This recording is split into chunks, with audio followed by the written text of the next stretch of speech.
Grabe dito guys, kahit tumulong ka lang sa mga mangigisda, meron ka ng pang-ulam. Tanaw, look at that. Bibigyan si ate. Tumulong lang si kuya sa harvesting ng nangingisda. Ganyan karami ang pwedeng ipaksiw. Pakita mo, pwedeng ipaksiw. Gamay lang, gamay.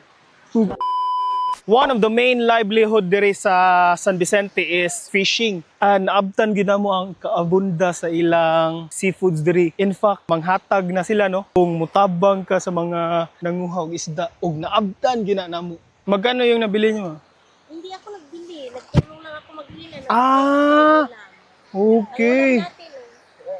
Grabe dito guys, kahit tumulong ka lang sa mga mangigisda, meron ka ng pang-ulam. Tanaw, look at that. Bibigyan si ate.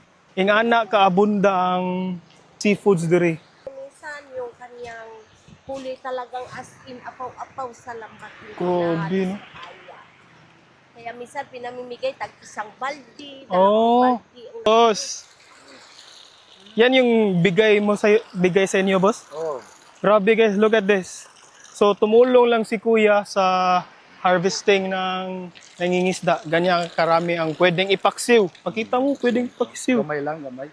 Gamay Gamay isda. Gagmay ng isda pero perting daghan na bay. Inga na kanindot diri sa San Vicente.